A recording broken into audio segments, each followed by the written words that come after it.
Way ahead in the polls, Theresa May calls a snap general election for June the 8th. I have just chaired a meeting of the Cabinet where we agreed that the government should call a general election to be held on the 8th of June.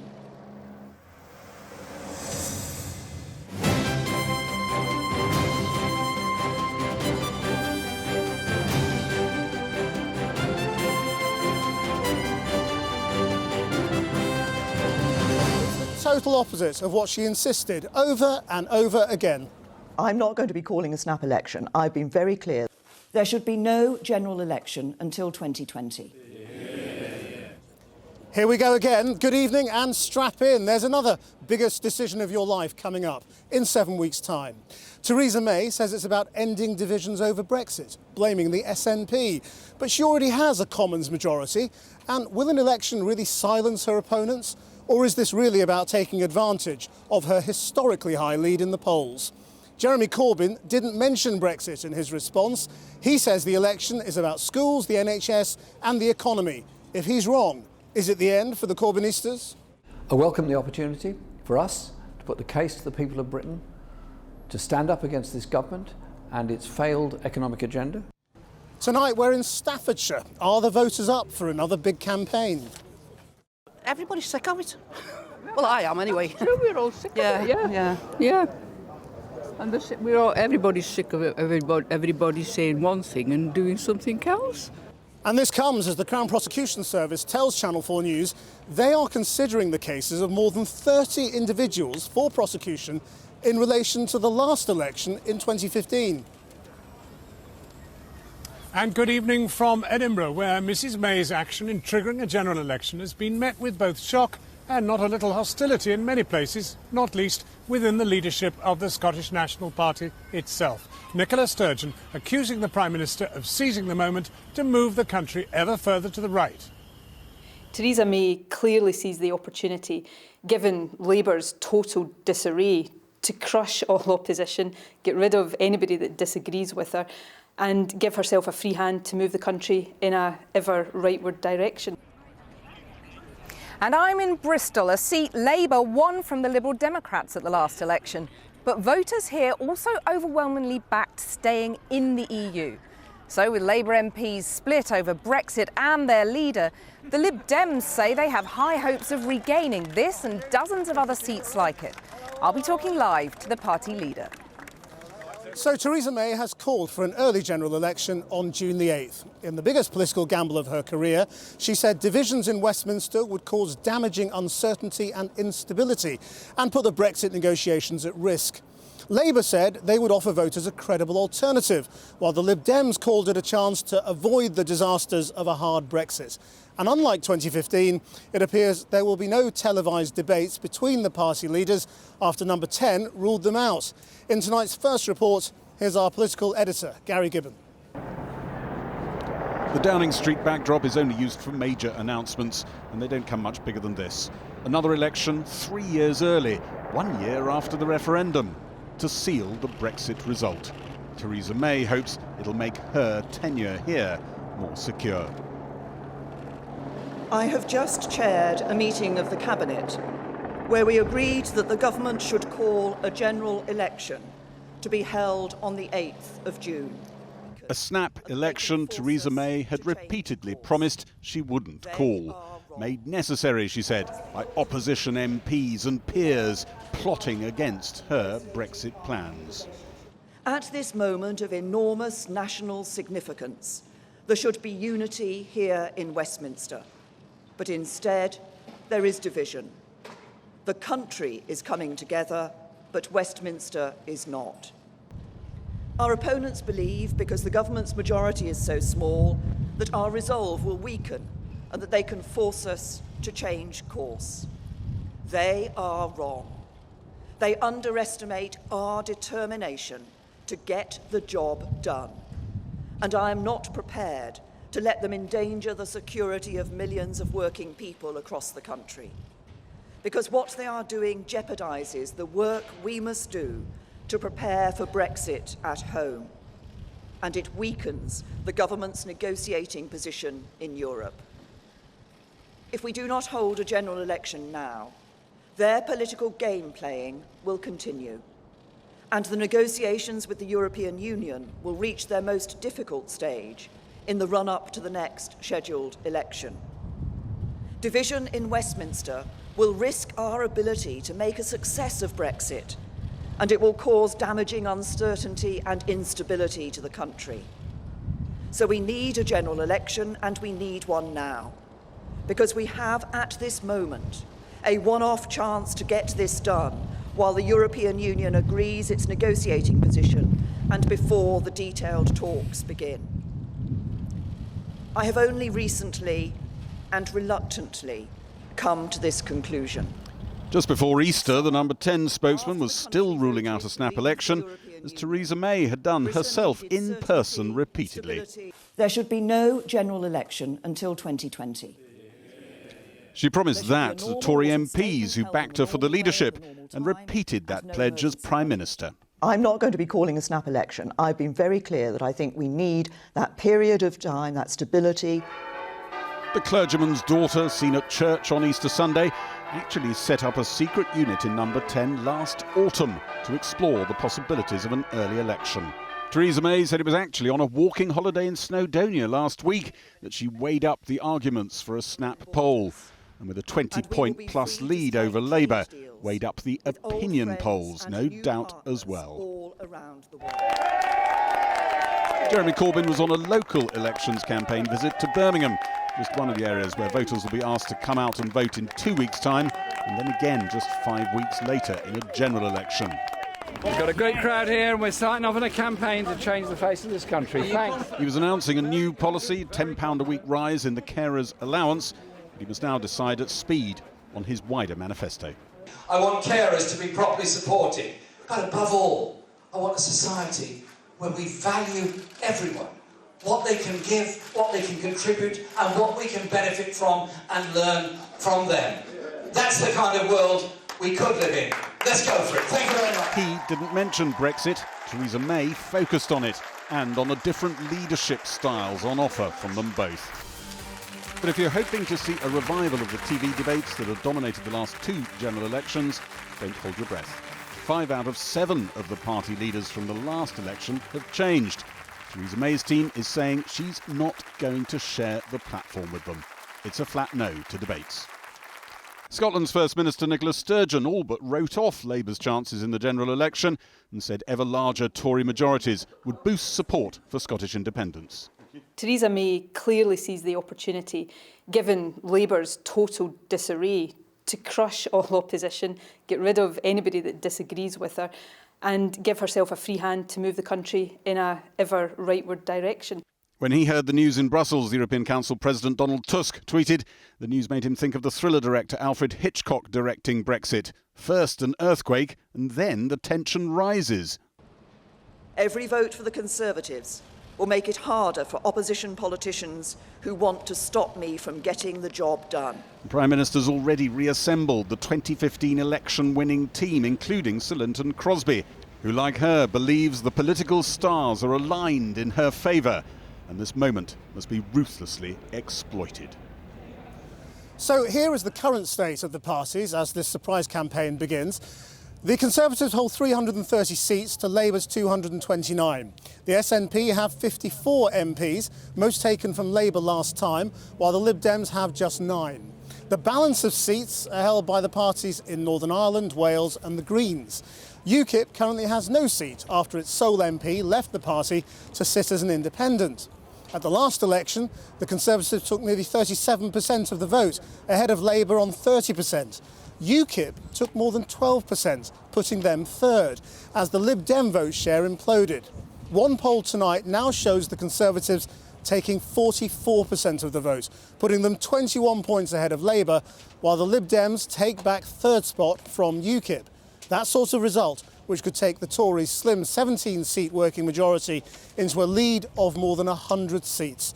Of course, that's just one poll, and as we all know, they're not always the best predictions of the actual results.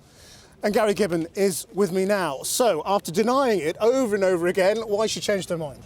Because she thinks the stars are aligned in her favour in a way that they very rarely are for a politician. Just to crunch into those numbers that you were just showing there, what she thinks is that she has this appeal, even though she was a Remain voter herself, to Brexiteers in UKIP, for instance, and what Boris Johnson once called the lost tribe, the lost Tory tribe of UKIP. An awful lot of those voters might come back to a Theresa May-led Conservative Party, enough maybe to eat away at Labour majorities in some Labour-held seats. She thinks she'll get some Labour voters over in those seats. And although there is an acknowledgement in Tory circles that the Lib Dems will do quite well in some seats that they lost last time, there's an analysis that they don't think they'll do anything like as well as the Tories will in some Labour seats. And so this is a calculus, a risk worth taking. Labour is refusing to accept that this is an election about Brexit. No, that's right.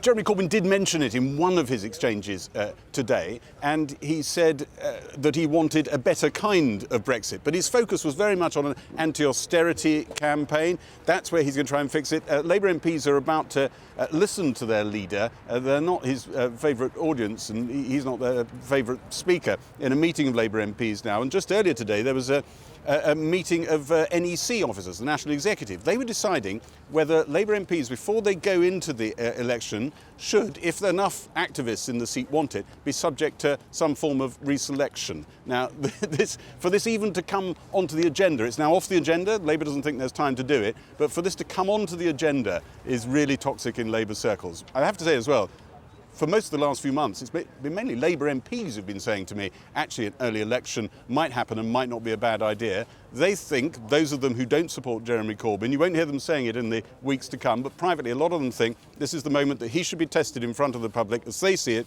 tested and failed, and then they feel their party can move on. Thanks, Gary. Well, today's news comes as the Crown Prosecution Service is considering criminal charges against a raft of Conservative MPs and their agents over their expenses at the last general election. It follows a year-long investigation by this programme. Tonight, we have learned that the CPS is now considering charges against more than 30 individuals. Well, Paul McNamara joins me now. Paul. Well, if you listen to what some Conservative MPs have been briefing to some journalists today, this general election wipes the slate clean. All of this just hopefully goes away now. Don't be so sure about that, is what our sources at the Crown Prosecution Service are telling us.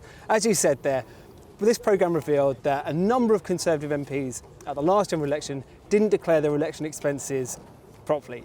This led to a police investigation. So far, 15 police forces have passed on files to the Crown Prosecution Service. The CPS have told us tonight they're looking at pressing charges against possibly 30 people. We don't know how many of those are MPs and how many are election agents, but it's a significant number, especially when you consider Theresa May's working majority is only 17 MPs. So this is a big issue for her, and it's been something that must have been weighing on her mind significantly. Tonight, a lot of Tory MPs are hoping, well, this will be a general election now, no pesky by-elections. Hopefully, this just goes away.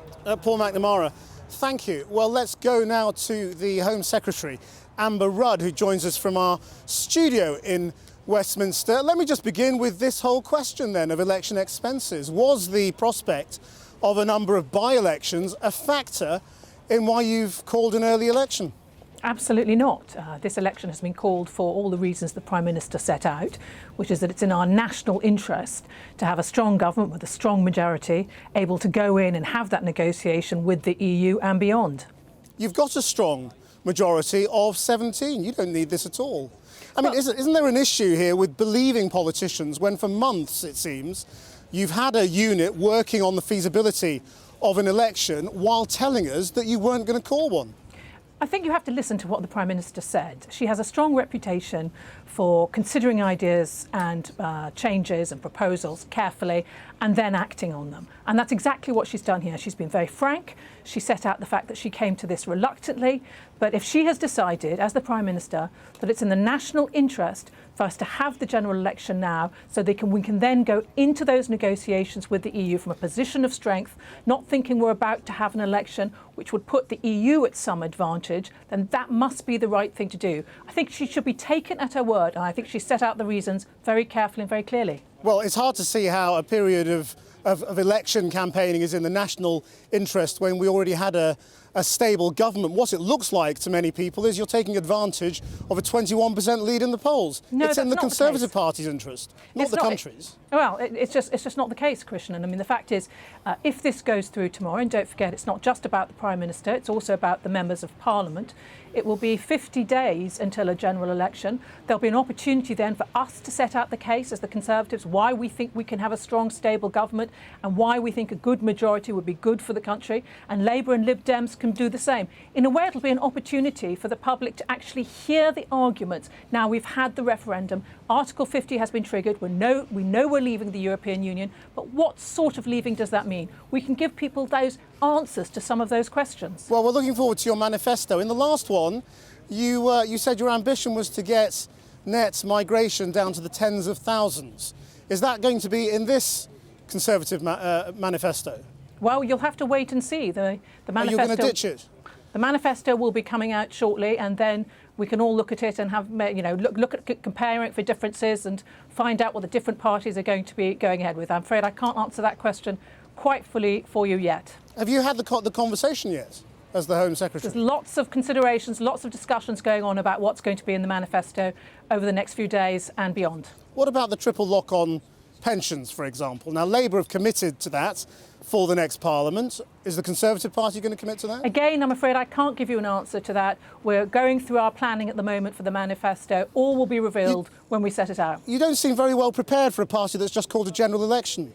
Well, as the Prime Minister said, she arrived at this recently and somewhat reluctantly, but she concluded it was the right thing to do. It will give us a strong mandate so that we can go forward, have those negotiations with the European Union and not be concerned about a general election just following the conclusion of those negotiations. And let's not forget that although Brexit is important, it is a major change and we approach it with our eyes open in that respect. There's so much more to be done as well. We want to take the opportunity to set that out in our manifesto as well. Let me just bring you back to the question of election expenses and what the Crown Prosecution Service have told us today. If before June the 8th, any Conservative MPs are charged in connection with these cases, should they step aside or should they still contest the election? Listen, we're not trying to get in the way at all of the proper due process of law. That must go ahead, but we believe that the Conservatives and the MPs in question and the agents have behaved properly. If there are any conclusions to the contrary, we will pay the fines, whatever is appropriate. But at the moment, what we've been focusing on today is the fact that we want to have this general election and we're making the case for it. The impact on the prosecutions, whether they make them or not, from the CPS is not impacted by this. Amber Rudd, thank you very much. Thank you. Well, even before the snap election call, Labour's heartlands were already under attack from the Conservatives, campaigning in next month's local and mayoral elections, hoping to establish their hold on urban areas like the Midlands. Simeon Brown has been to Newcastle-under-Lyme in Staffordshire, where Labour hung on last time with the narrowest of margins. So what are their chances now? And are voters really up for yet another big vote? Newcastle-under-Lyme has sent a Labour MP to Parliament for almost 100 years. But the northern Staffordshire town voted in favour to leave the European Union. And the Labour majority now stands at just 650. This is exactly the kind of constituency that the Conservatives believe they can win. But what do voters here think about another election? Everybody's sick of it. Well, I am anyway. We're all sick of it, yeah. And everybody's sick of it. Everybody's saying one thing and doing something else. Theresa May's broken promise over a snap election has not gone unnoticed. And in some quarters of Newcastle-under-Lyme, it's not unwelcomed either. They're all fighting amongst themselves at the moment. So, you listen to it in the House of Commons, they're always arguing. I think it'll just, put it down straight in, that's it. Along with serving lamb chops, Mark Anderson has been chewing the fat with his customers for 30 years. And from local chit-chat, he believes the area is ready for fresh meat. At the end of the day, Theresa May was never voted in.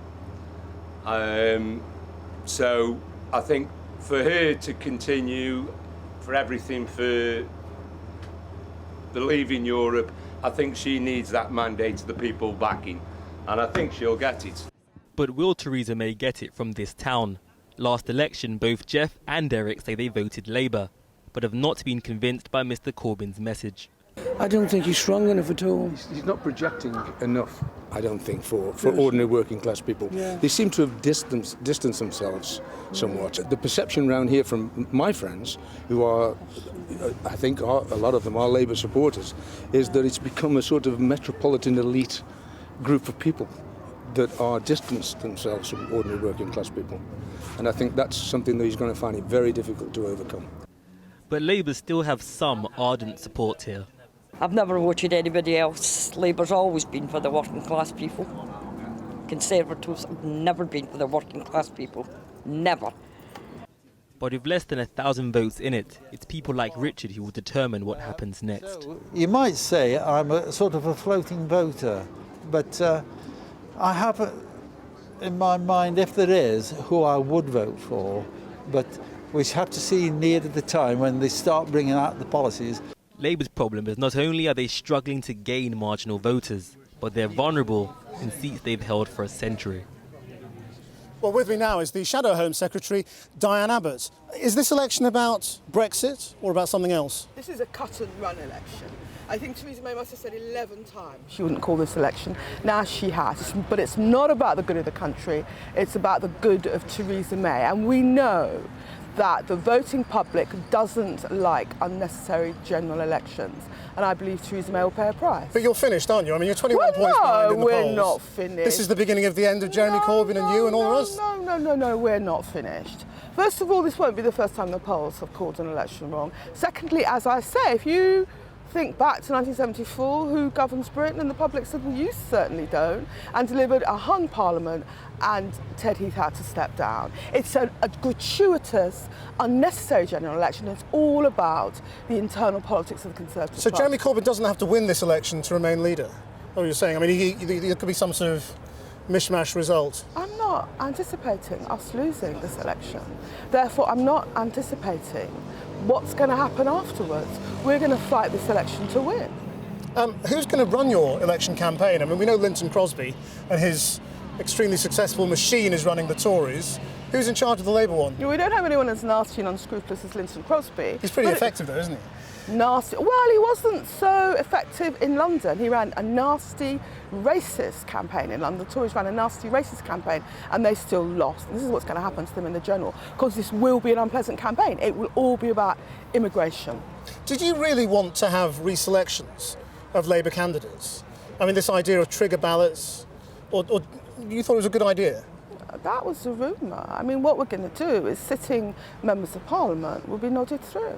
I don't know where this rumour came from about. So there was no truth to the idea that the leadership was behind this idea? It was a rumour. The position is, and it will be the only sensible position, is that sitting MPs will be nodded through. Right. Theresa May is going to keep saying this is about Brexit and it's about strengthening our position on Brexit. What do you disagree with her? Well, our position doesn't need strengthening. We had a referendum on Brexit. This is so you agree with her on Brexit?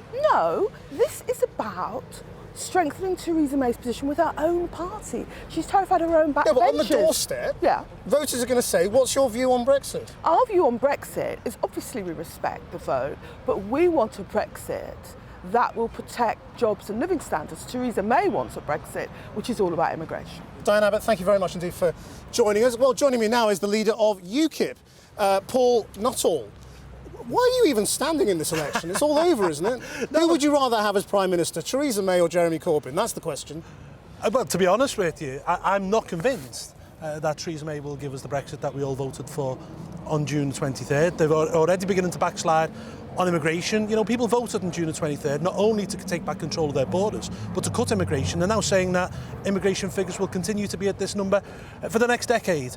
Look, but that's the choice, isn't it? The choice before people is Jeremy Corbyn as Prime Minister or Theresa May. No, with all due respect, it's not Paul Nuttall as Prime Minister, is it? No, but so which would you rather have? No, the choice is who do you want as your local MP? And I believe if you get UKIP MPs elected to the House of Commons, we can act as the government's backbone in these negotiations. I believe that she will begin to barter things away, such as fisheries. We may end up paying a membership fee. That isn't what people voted for on June the 23rd. Look, if you want the real deal, you go out and you vote UKIP. Are you going to stand again? Yeah, I'll stand in this election. Where are you going to stand? Don't know yet. We've got a management committee meeting tomorrow morning. We'll look at the target seats. We'll look at how many candidates we'll put up. I'll have more answers for you tomorrow. Are you sure you're not in trouble, though, over your previous declarations in the in the by-election? No, absolutely not. There's no problem there whatsoever. We're going to go into this campaign buoyant, confident, because you know why? Politics is now back on our turf. It's a bit like the European elections of 2014. If this is a Brexit election, we're in a good place. What about Nigel Farage? Is he standing? Yeah, I suspect Nigel Farage will stand. I don't know where he'll stand. He'll be in the management committee meeting tomorrow. But what we won't do is make the mistake that we made in 2015, where we had a sort of scattergun approach, where we basically spread our money evenly, spread our manpower evenly. We won't. We'll target sensibly and we'll drill down. And you don't need Aaron Banks? Well, look, you know, Aaron's a good guy, and I'll be speaking to Aaron over the next few days. I'm not sure he's a big fan of yours, though, is he? Oh, he's fine. All right, Paul Nuttall, thank you very much indeed. Well, joining me now is the former Labour Cabinet Minister, Lord Mandelson. Theresa May says this is about Brexit. Jeremy Corbyn says this is about the NHS and austerity and the economy. What is it about? Well, it will be about all those things, but one thing is for sure, central to the election choice will be Brexit. You know, it's quite wrong for the Prime Minister to maintain that she has to have an election because people are standing in the way of her negotiation. When I last looked, Parliament, both the Commons and the Lords, gave her huge majorities for the triggering of Article 50. Nobody is standing in her way of the negotiation. All some people are doing, though, however, is standing up and demanding that we have a proper and thorough negotiation in the country's national interest and not in the interests of the wild men in her party who want a Brexit at all costs. Now, I've heard you say in the past that every day you try and do something that hastens the end of Jeremy Corbyn. As it turns out, Theresa May have done it for you. Well, we'll see what the outcome will be.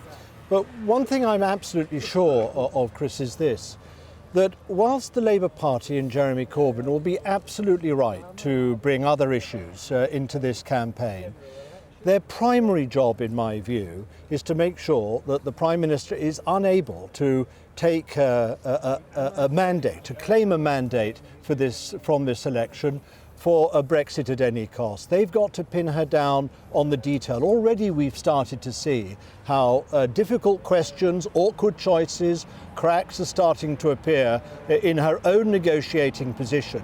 What the Labour Party has got to do is to confront her with the harsh and very difficult realities of Brexit and pin down exactly what she is going to negotiate and how, so that we get the best outcome for the country and not one that simply the Daily Mail and the Sun and Rupert Murdoch and all those other wild people in her party would like her to take. The Corbynistas often say, well, we're behind in the polls because of the Blairites and the New Labour lot, people like you, who criticise our agenda and our leader. Any truth in that? Well, Jeremy Corbyn was re-elected as the leader of the Labour Party last year. He's been given, freedom to form policies, build a platform on which to stand for this election. He's completely in control of the party, its policies, its platform, and how we're going to conduct this election. And therefore, he'll also be owning the result. Lord Mandelson, thank you very much indeed. Well, more from here in a moment. First, over to Kathy, who's in Bristol. Thanks, Krish. Well, this will be the first electoral test for both party leaders and a Herculean challenge for Jeremy Corbyn, who says he wants the campaign to be about issues like health, the minimum wage and social justice for all. In fact, in his initial statements about the snap election, he didn't even mention the issue at its heart, Brexit. So I tried to catch up with the Labour leader to get some clarity on that as he arrived in the West Midlands for a pre-arranged visit to a volunteer centre. Jeremy Corbyn pressed ahead with a visit to Birmingham today to announce Labour's new policy on carers. Now he's got an entire manifesto to rustle up. We've got a great crowd here and we're starting off on a campaign to change the face of this country. Thanks. Very confident, very confident. But despite opinion polls suggesting his party will lose dozens of seats, the Labour leader said he relished going to the country. Elections are about debate and discussion. That's what elections are. That's what democracy is about. So it's rather strange that only a couple of hours after calling for a general election to be held, the Prime Minister is saying she's not going to go into debates about it. Well, come on, let's have it on. Have the debate. That's the kind of world we could live in. Let's go for it. Thank you very much. But on the issue at the heart of the election, Brexit, Labour is split. Theresa May has made this clear that this is the Brexit election. So could people vote Labour in the knowledge that you could overturn Brexit if you won? What we've said is we accept the result of the referendum. We recognise the result of the referendum. We've set down our negotiating points, which are about protecting the rights that we gained through European legislation and regulation, and above all, ensuring there is tariff-free access to a European market. Those are our negotiating points. I have reached out to Socialist Party leaders all across Europe, explained what our position is, and asked for their support in these negotiations. It was Mr Corbyn's lacklustre campaign during last year's EU referendum which triggered a second leadership contest, with many of his MPs warning the party was doomed unless he was replaced. I've made it clear that I don't think it's working. It's not working. And Jeremy needs to think about his position.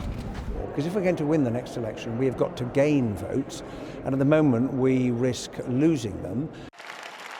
But he survived, and now his critics fear the worst. Within hours of Theresa May's announcement, several Labour MPs said they'd quit rather than rallying to their leader's standard. Our 6 pledges. The last Labour leader carved his election pledges on a giant slab. Mr Corbyn doesn't yet have a paper draft up his sleeve. But after being obliterated in Scotland at the last election, his MPs worry humiliation in England is now all but set in stone. Well, unlike Labour, the Liberal Democrats want this campaign to be all about Brexit, hoping to cash in on Remain votes to recover from the electoral disaster for them of 2015. But it won't be as simple as that in many of their target areas, like the West Country, where voters turned their backs on the EU. Complicated too by the expenses scandal, where the Conservatives are accused of failing to properly declare spending on battle buses to win seats. From Wells in Somerset, our Home Affairs correspondent Andy Davies reports. In the cathedral city of Wells, rarely do Conservatives concede defeat in general elections. But they did in 2010, losing to the Liberal Democrat candidate Theresa May. 5 years later, she lost out, the seat seized back by the Tories. Now she's gearing up for another attempt, and with some enthusiasm. Your first reaction when you heard the news this morning? Woo! Is that allowed? But the Lib Dems, Yes. last time, complete disaster. Yes. Let's be honest. Absolutely right. You've got far too much ground to make up, surely, to make it have any real impact this time.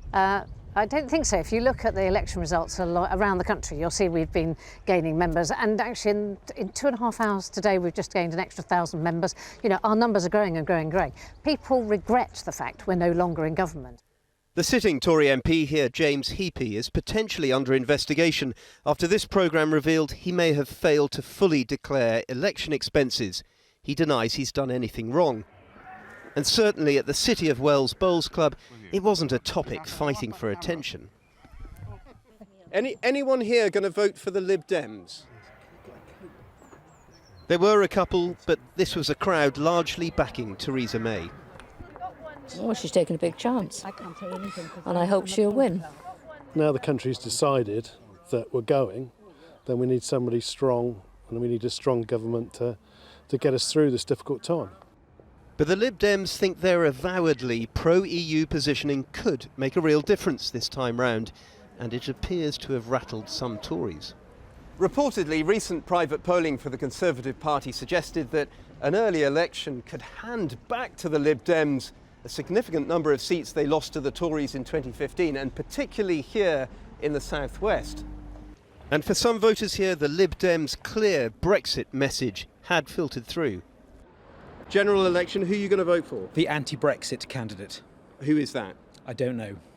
Which party do you think epitomises the anti-Brexit vote? At the moment it seems to be the Greens. It might also be the Liberal Democrats. I hope they have the courage to adopt that position very firmly.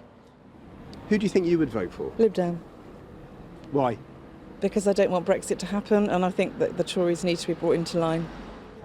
Up in the air once again goes the political fate of a nation. The tussle in Wells, one of many intriguing contests to come. Well, in the last few minutes, the former UKIP leader Nigel Farage has been talking about the expenses scandal. Here he is.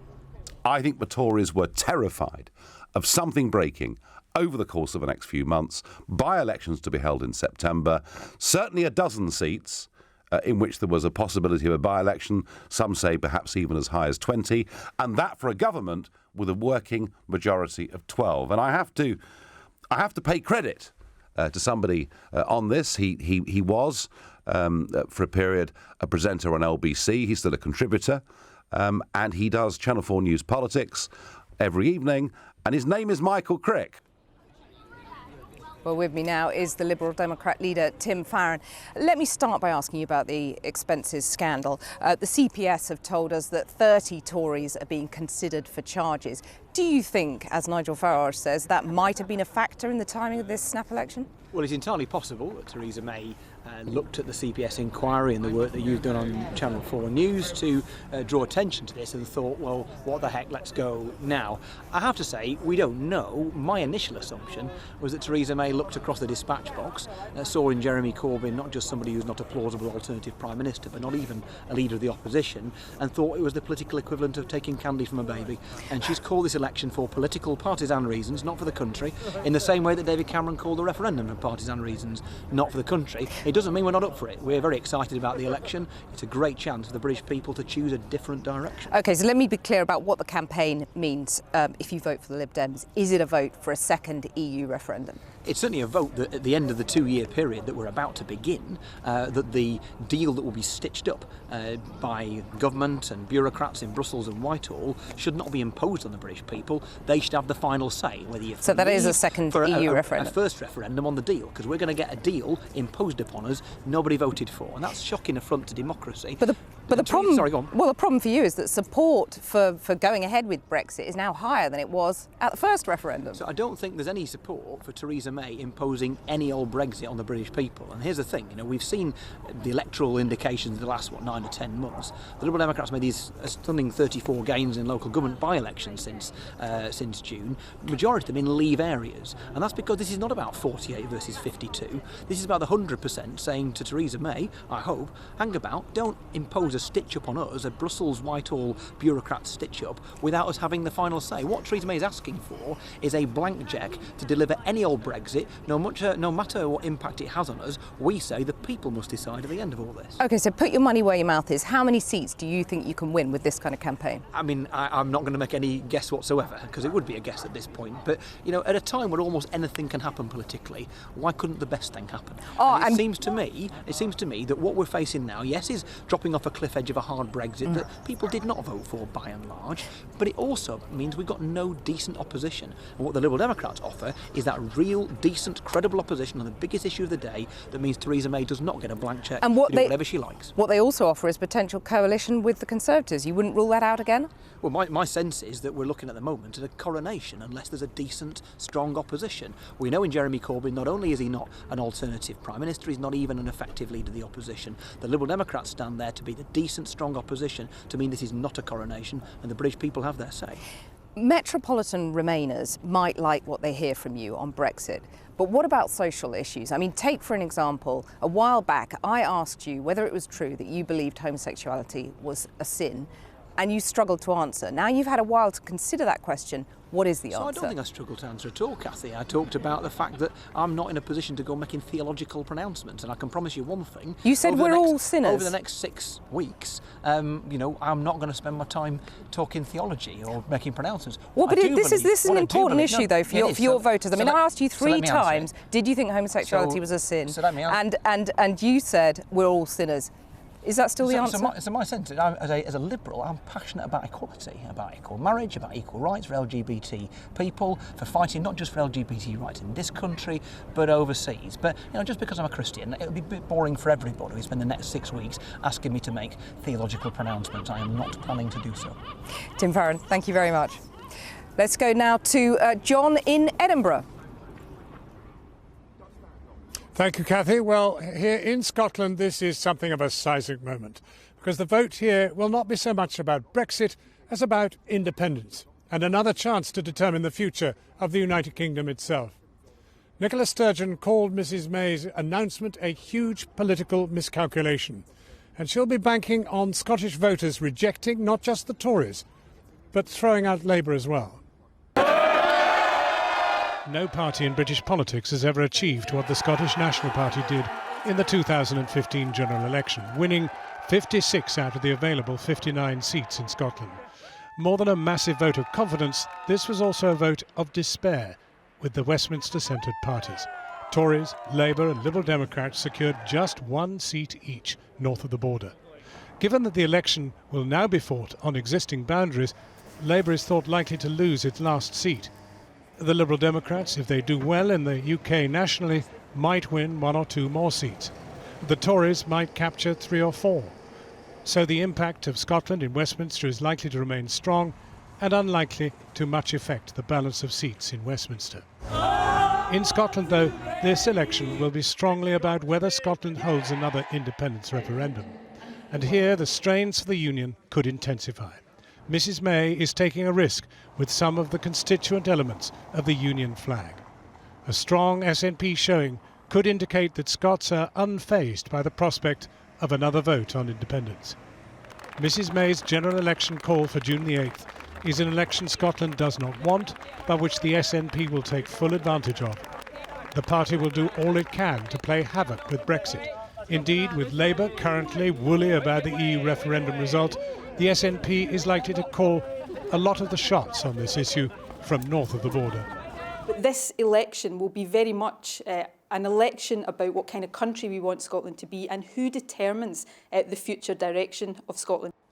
Make no mistake, the future of the union is very much in play, and Mrs May has done nothing to reduce its force or to ensure that it doesn't intensify as an issue in the course of this campaign. On the streets of Edinburgh, the mood is one of fear and cynicism. I think I'm really quite frightened of the prospect of a general election when here in Scotland there seems to be your vote doesn't actually count anymore. If you're Scottish, then we know that the people in Scotland have already decided where they're voting. Clearly, a lot of it is going to be about Brexit, which is a vital issue, but we can't let the real issues that affect people get lost in that debate. Well, I think it's quite cynical, but I do think it's right that there's a general election. I just hope people wake up to the fact that it's not just about Brexit, it's about other things. I think what it might do is precipitate here a greater chance of going for an independence referendum.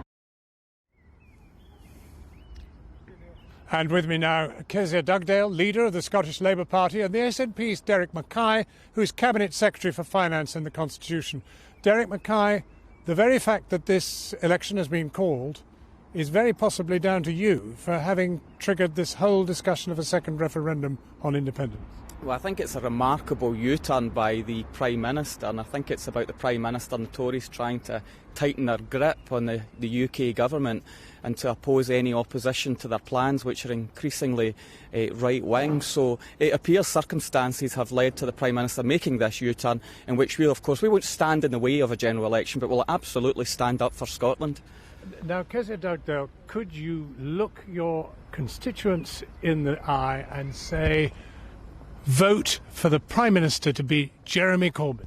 What I'll ask them to do is to vote for a Labour government, and I think there'll be very many SNP voters across the country when faced with the choice between a Tory government imposing austerity in Scotland and the alternative, which is a Labour government. They are representing the many, not the few. But Jeremy Corbyn Absolutely. In number 10, people have to visualise that. Can you actually say to your electors, yes, vote for Jeremy Corbyn to be the Prime Minister of the United Kingdom? Yes, I would, and I will, because every single Labour government is better than one day of a Tory government, and that's what I'll be focused on doing. It's a chance to end austerity. It's a chance to speak up for working people the length and breadth of the country. And actually, I think the question is for the SNP. What would they rather have, a Tory government or a Labour government? It suits their agenda to have the Tories in power in Westminster, but it doesn't suit Derek's constituents. I think it's fair to say the SNP have provided very strong opposition within Westminster, and it's the vulnerability of the Labour Party that I think has given Theresa May the opportunity to call a general election. I think it's pretty clear that the Labour Party, in the poor state that they're in, has given her the confidence to do this. I do think, though, it's a miscalculation. She's taken this decision in the context of her positioning, trying to move the whole of the UK to the right. The miscalculation is yours, and that actually that's miscalculation is that independence is moving away. But it isn't, is it? The polls don't suggest that. Well, the polls are suggesting support for independence is strong, and Scotland should have a choice. We've secured a mandate at the Scottish Parliament, but we secured the mandate at the Scottish Parliament elections. But what we know from the polls now is that the SNP is incredibly strong in Scotland, even in the context of a Westminster election, and the Labour Party is vulnerable and weak, and that's precisely why the Tories have been so opportunistic. Communities in Scotland like Linwood, where there's a tremendous amount of child poverty and deprivation, a lack of work for the next generation. It's the Labour Party that has the answers about how to create jobs for young people, to invest in their future, which is why I have to keep saying to Derek, he has a choice to make now. Does he want to continue with a Tory government just so he can plod on with our argument for independence? But a lot of people, majority of Scots want to leave behind them. Kezia is well aware of the vulnerability of the Labour Party. In the UK, in Jeremy Corbyn's leadership, he is not alternative Prime Minister material. The SNP has been a strong voice for Scotland. Of course not. But the SNP has been a strong voice for Scotland, and will continue to stand up against the austerity that's been delivered by the Tories. We've got one point too, which some people have talked to us about in the street, and that is you were the escape route for those people who don't want Brexit. But the whole offering by Labour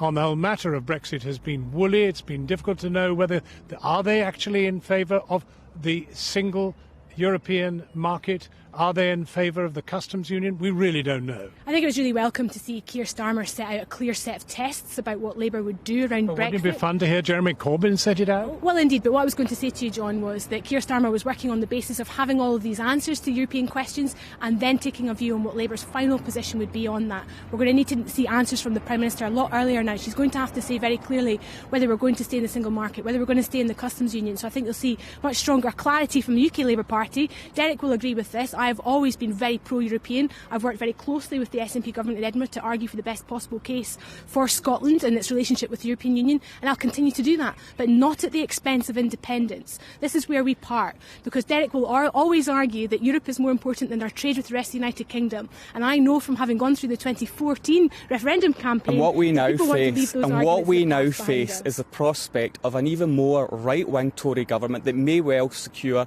a mandate through Westminster because of the weakness of the Labour Party as led by Jeremy Corbyn. And what we're saying is that Scotland should have a choice. We should be able to choose, is that the path we want to go down? Is that the kind of Scotland we want to have that's entrapped by this process that will have an even more right-wing Tory government? I mean, given the weakness of the position of both the Tories, the Liberal Democrats and yourselves particularly, given the weakness of that, are you prepared to do pacts, say, for example, in Perthshire? Are you prepared to say, we'll back off and let the Tories win this seat? Is it that desperate? Absolutely not. I would never do that. I'm going to fight and put forward Labour candidates the length and breadth of the country. What I have to say to you again, though, is there is no appetite for a second independence referendum in Scotland. Time and time again, this general election is going to be about other matters. We're going to have to. We will stand up. We are going to have to break it up there. Thank you very much indeed. Krishnan, thanks. Back to you on Westminster's Green. Back to our main news now. Theresa May's surprise general election announcement. In a complete political U-turn, she called for the vote to be held on June the 8th, saying Britain needed stability and certainty during the Brexit negotiations ahead. But is stability and certainty what she has produced? The Prime Minister's shock move actually triggered turbulence on the financial markets, and our business correspondent Helia Ebrahimi is here. What do they make of it? Well, the day started with the pound on the slide as panic mounted that the Prime Minister might actually be resigning. As it became clear she was going to stay in situ, you saw this rally with the pound going up and up. I mean, essentially, markets like stability. So no resignation, good news. The chance of a more decisive majority, good news. What's less clear is what this means for UK growth. Economists today were already talking about whether more clarity actually adds up to a more hardline Brexit, and that could drag the UK economy back. And those anxieties were playing out on the stock market, with the FTSE 100 and the FTSE 250 both nosediving. In fact, the main market had its worst day since the referendum last year. But if you speak to investors, they actually are taking this bet that if the Prime Minister has her own mandate, perhaps she can control her own hardliners and have a soft Brexit.